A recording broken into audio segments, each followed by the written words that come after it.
Hey everyone, I'm Russ Frushtick, and I'm joined by Samit Sarkar, senior reporter at Polygon. Samit has played more Destiny 2, which is what we're looking at right now, more Destiny 2 than I would say 99.99999% of the planet. That's correct. He was in attendance at I guess it was effectively a preview event, but you played, what was it, about 80% of the campaign? Yeah, and a whole bunch of Crucible and open world stuff like we're seeing here. This is a public event right now. So, in all, probably about 20 hours over 2+ days. Okay, that's a sizable amount of hours. You're saying this is this is like a open area event. I don't know what they call them. Patrol, I guess. This is a patrol world. Well, this is a public event, so this is the kind of thing where the sky darkens with Sure. the blue sort of haze, and then enemies fall out Sure, of the but sky. the environment you're in is what planet is this on? Yes, so this is Nessus. Nessus is the third destination in Destiny 2. I guess technically it's not a planet, it's a planetoid or something, but you start the game on Earth, and then you go to Titan, which is a moon of Jupiter? Sure. I think. Or yeah, I think it's Jupiter. I think you're right. Titan A, sure. And then you go to Nessus, and then you end up on Io, which I believe is a moon of Saturn. Yeah, that sounds right. Okay, so this is you said this was the third essentially patrol area. Yes. These patrol areas, obviously, they were in Destiny 1. We're pretty familiar with them. In terms of size and scale, are they pretty similar to Destiny 1's patrol stuff? So the Earth one is, I think, way bigger, but the other ones seem similar in size. Yeah. To what we saw in Destiny 1. The thing is just that there's a whole lot more to do in them.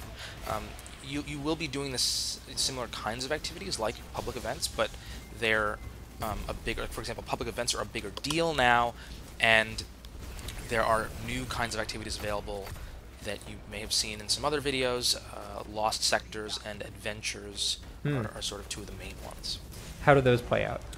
So a lost sector is, well, I think it's a bit of a stretch to call it a dungeon, but it's this kind of hidden area or semi-hidden area. You'll see them marked by graffiti in the world, like a sort of upside-down prehistoric cave painting of a thing that looks like a tunnel entrance. And so that graffiti will tell you that there's one near that area in the world, and then you sort of walk around until you find the entrance, and then you go in, and it's this sort of off the beaten path area, as I was saying, and then you kind of go in there and shoot a bunch of aliens, and then at the end Sure. there's a mini boss, and when you kill that boss, you will get some loot. There's a loot chest that unlocks at the end of it. Those are repeatable, so you can keep doing them and keep getting loot, which is nice. And then you can move on to the adventures, which are these. They've basically replaced the side missions that you had in Destiny 1, or the sort of non-story missions that were available. Sure. So they are picked up from beacons in the world, just like patrol missions in the first Destiny, which still do exist in Destiny 2. And adventures are kind of 10-15 minute side missions that will often introduce their own mechanics, or they'll layer in some story, some backstory and lore, and it's really a way for Bungie to bring that stuff in without having to resort to grimoire cards. Yeah, sure. So this is they play out kind of like the famous like Black Spindle quest, where it like adds a lot of color and backstory, and then maybe you unlock something at the end. Yeah, absolutely. And honestly, I have not seen in my playtime any truly secret, hidden things like the Black Spindle mission, but I hope that kind of stuff is in here. But the things that are available, there's a much more variety to them, and there's just a lot more of them to do. I mean, here in the public event here, we sort of unlocked the heroic version, and then we were able to complete it. And now you see this salvage mission. This is kind of the most similar to the original Destiny in terms of the patrol missions. So Sure. it's just like literally you just have to sort of kill dregs and Kind of mindless stuff, yeah. yeah, yeah. But that stuff, that kind of stuff, is part of the adventures. But basically, this might be the first step in an adventure. So where a patrol mission would have just ended in the original Destiny, you will now have this as the first step that leads into a much longer and deeper and more interesting mission. Sure. One of the big issues that people had with the original Destiny, and they got better and better at it over time, was storytelling. How easy to follow is the story in Destiny 2? I know you haven't played through the whole thing, but in terms of what you did play. It's way better told than the story in Destiny 1, and I think that was something that Bungie definitely got better at over the course of Destiny with its expansions, the Taken King being a particular highlight. And even Rise of Iron, which had a relatively short campaign, was told a pretty good self-contained story. Here in Destiny 2, there is a very obvious, clear villain. It's this guy Gaul. It's the guy we saw in the beta, right? He's all in white and he's big. Yes, and he kicks your guardian off a ledge, and Yep. he's very menacing, and he speaks with this British accent like a typical sci-fi villain. And so I thought it was an interesting choice for Bungie to go with that kind of explicit villain rather than kind of just the generic forces of the darkness. And sure, you had like Oryx, the Taken King, but Yep.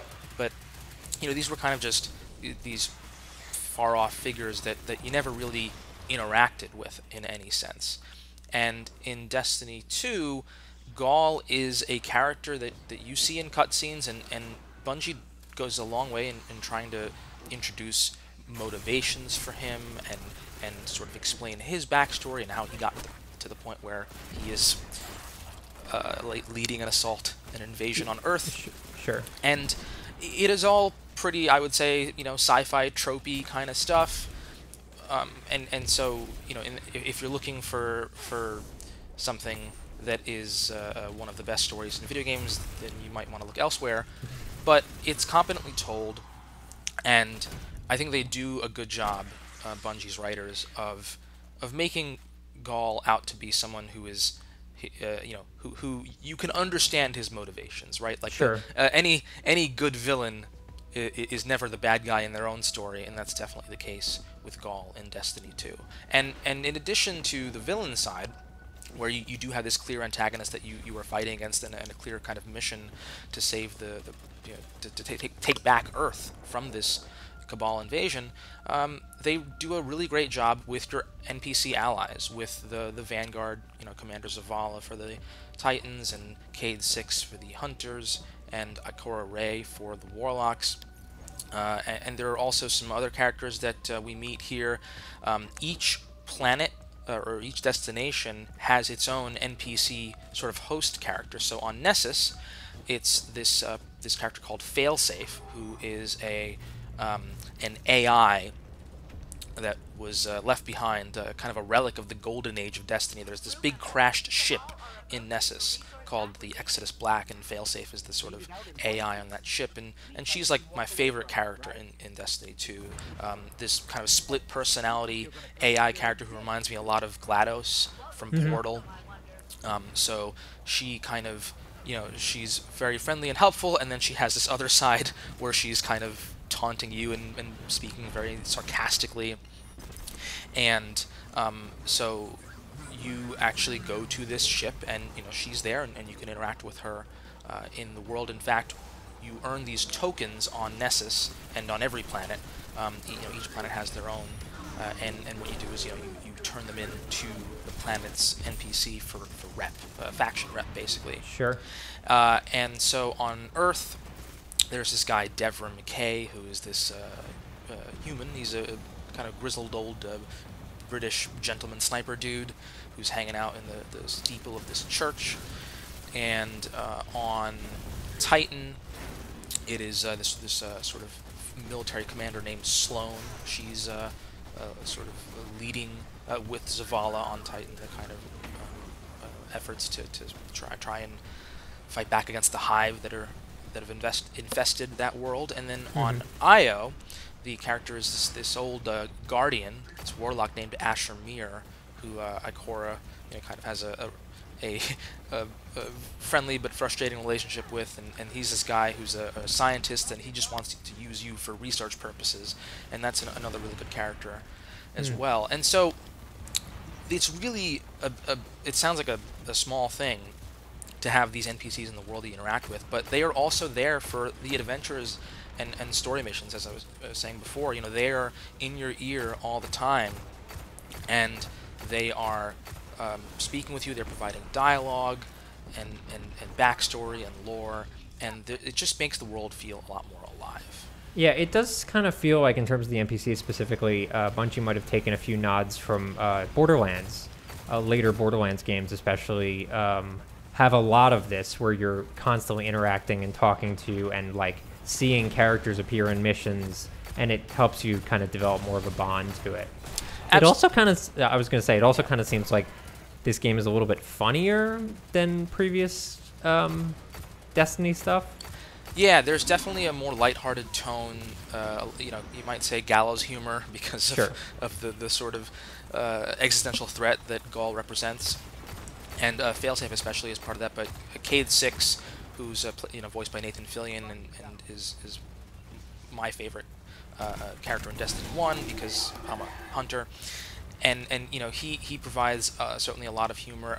The mission, there's a mission where you first arrive on Nessus, and you have to sort of rescue Cade, and I'll leave it at that. And that's kind of with Failsafe's help. There's some really great banter between the two of them, and so it is this, again, existential conflict, but they do a good job to make sure it's not the same kind of dour tone that and sort of overly self-serious tone that was in Destiny 1.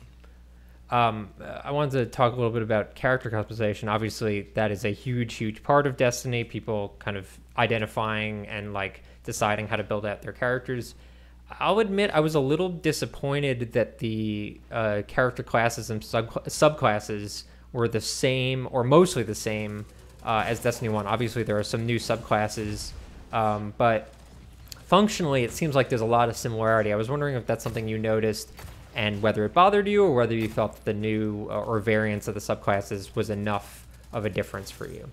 Yeah, well, actually, that's a good question, and to go into detail on the subclasses. So this is the first time that, in this video we just have the new Destiny 2 subclasses. So I'm playing as an Arc Strider Hunter, I believe is what the class is called, and then there's the Sentinel Titan and the I forget the Solar Warlock name, but yeah, those were available in the beta. You also have the original Destiny 1 subclasses, so the Gunslinger Hunter and the Voidwalker Warlock, and the Striker Titan. Yeah, Striker. Yep. Yeah, and I think people will be really happy to hear that the Taken King's new subclasses are also available in Destiny 2, and so that's the Night Stalker Hunter, and then you had the Sunbreaker Titan and the Stormcaller Warlock, and those are I think really a big hit with people. I'm personally a huge fan of the Night Stalker subclass, so you do have to unlock the other two subclasses. You start with the default Destiny 2, the new one, and then you have to unlock them. And if people remember the Taken King, there was, each class had this story quest to unlock the new subclass, and that is the case in Destiny 2 as well. It's the subclass quest is really great. The one that I did for the Gunslinger. I wasn't able to do the one for the Night Stalker. I did unlock it, but I wasn't actually able to do the quest. But they do a really great job of making you feel sort of at one with your class. You sort of understand what it means to be a hunter or a titan or a warlock, and they also bring in the backstory and the lore in doing these subclass quests. But speaking specifically about the way that you play and upgrade, I think that the new abilities that they have, because everyone knows the Titan bubble shield and the Nova Bomb and all this stuff. But what they've done is they've tweaked some of the layout of the abilities. So, you know, each character now has a class ability, Yep. and so for the hunter, it's kind of this maybe not as useful thing. It's this dodge roll that you can do. Seems like it'd be useful in PvP, maybe. Yeah, but they tack on abilities to it that make it much more viable. So in your upgrade tree, you've got the simple way that you upgrade your character is that every time you rank up, until you hit the level cap of 20, you get an upgrade point, and then you can just spend that point in there's sort of a few different skill trees. Like there's one for your grenades and one for your like the weapon or whatever, and then you've got these two different groups of four abilities that you can choose from. And so for example, with the hunter, the arc strider, one of them will be like when you dodge, you immediately automatically reload your weapon. And the other one is if you dodge near a group of enemies, it'll refill your melee attack. And so that's the way that you can really customize your playstyle, right? So for me, I'm usually a ranged character. I like to sort of hang back and just shoot with my hand cannon from afar.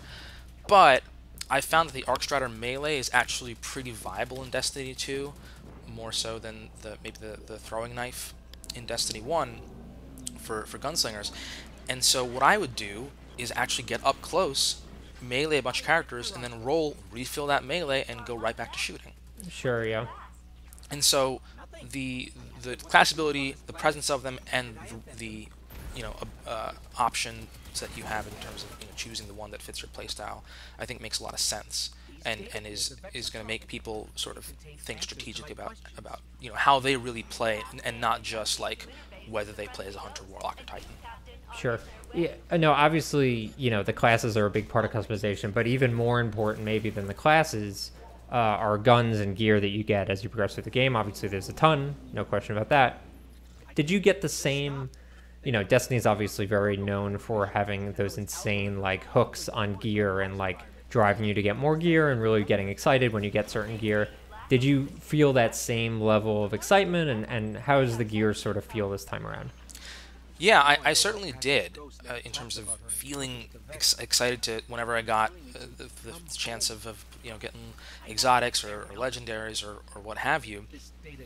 The sort of the way that the campaign is laid out, you upgrade on a pretty good path in terms of upgrading your character level, and then you get access to obviously these more powerful weapons. It is similar to the Taken King in that again you have your greens and your blues, and they will go up pretty high in terms of their attack value, and then eventually once you hit the level cap of 20, that's when you can start using legendaries and exotics, and so there were people probably saw the legendaries and exotics that were in the beta, and that's the kind of thing where I was already like, oh man, this Scathelock auto rifle that's here, this is going to be a gun that people will know and covet in Destiny 2, and I was already sort of feeling that sense of like, I was watching,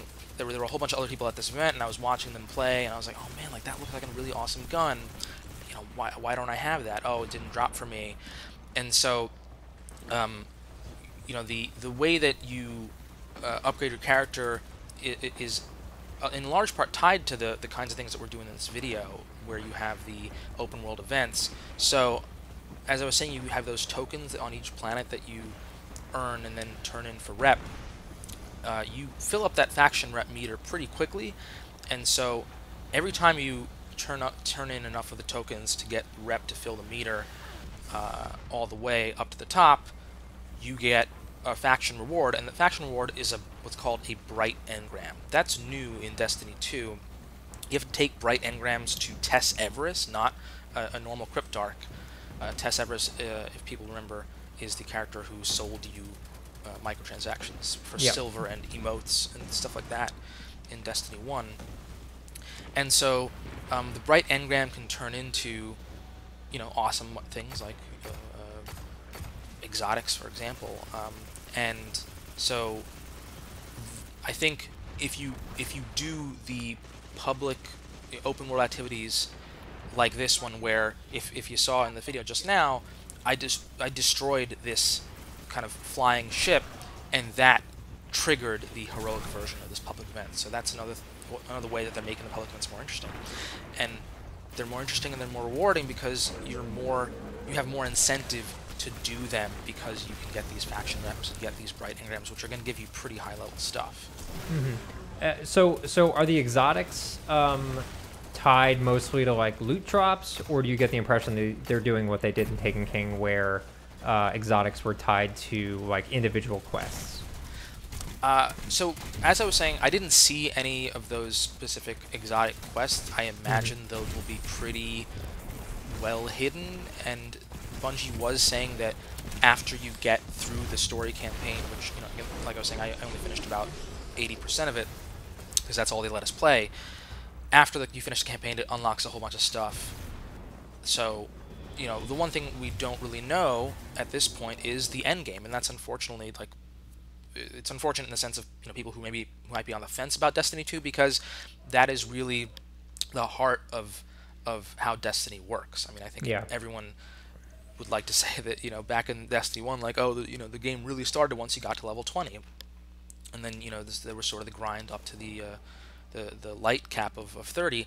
And so I didn't see any of those exotic missions, but I was definitely seeing people get exotics drop for them as well. So, and over the course of the campaign, there's a point where you actually are kind of given the choice of between 3 exotics.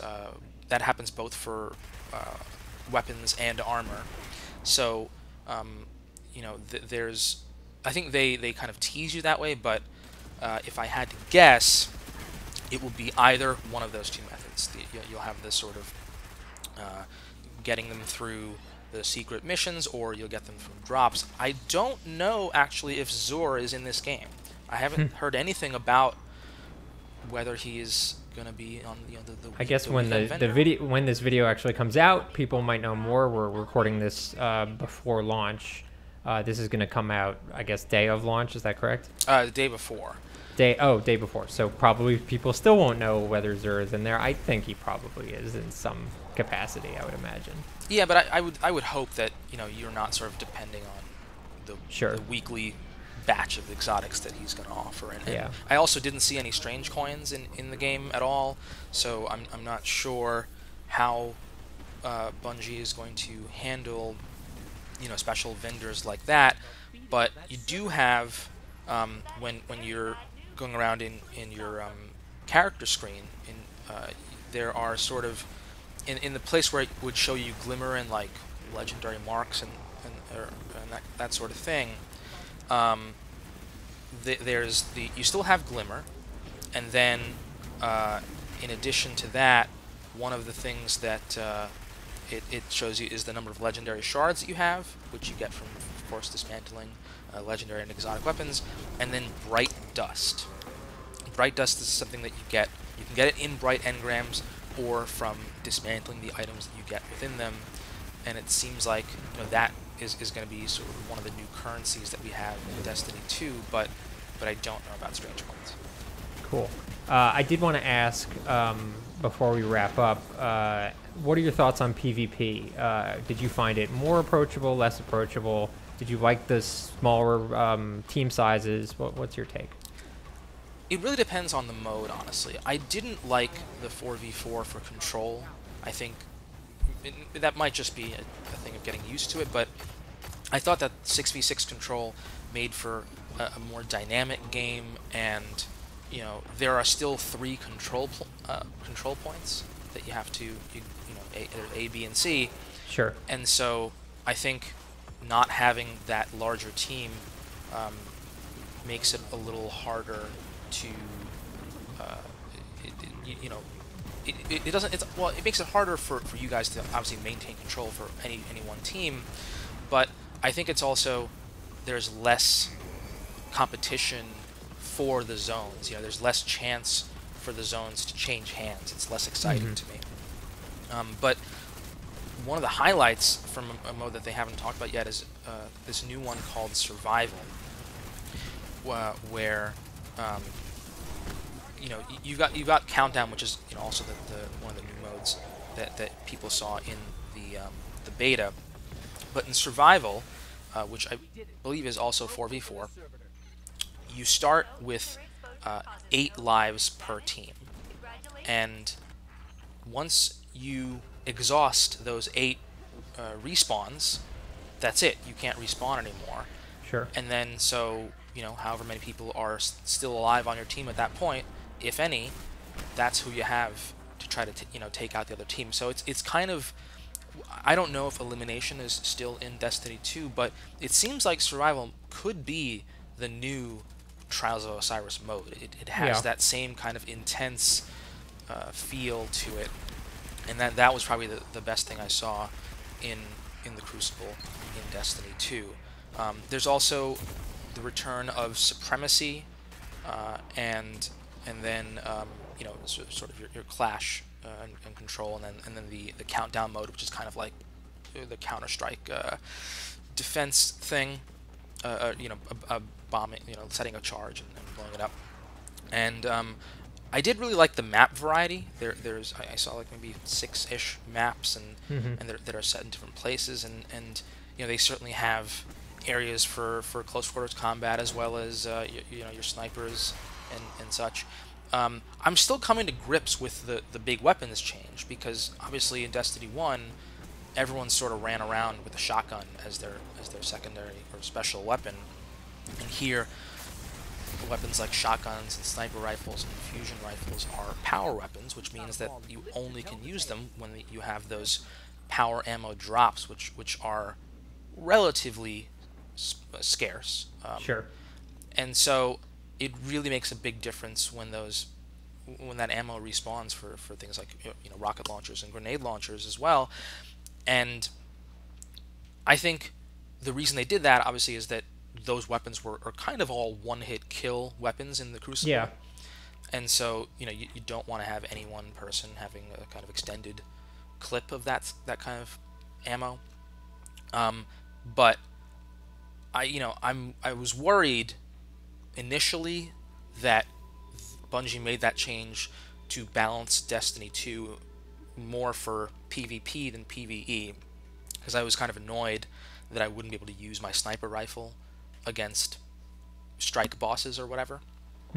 But they made this change, and Luke Smith, the game director, has talked about this, where any yellow bar enemy, any major that you kill in Destiny 2 and PvE, will drop power ammo, so it's way more plentiful than it was in the console beta.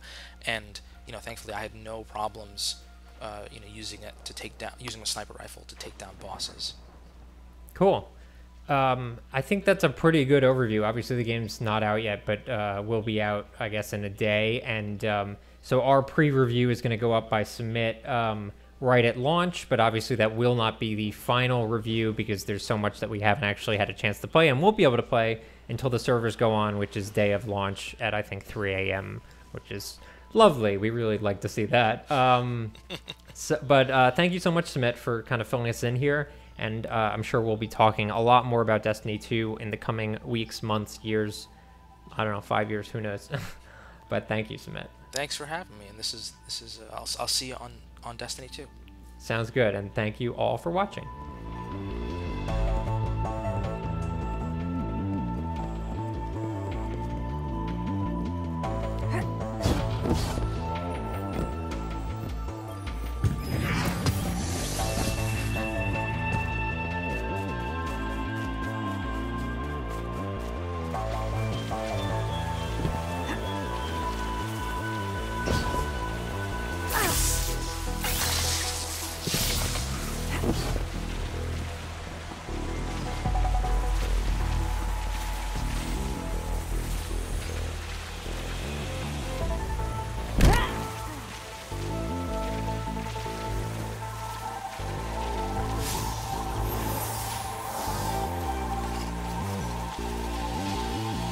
Putting a security node this close to a radiolarian waterfall is such an obvious trick to get us to fall off.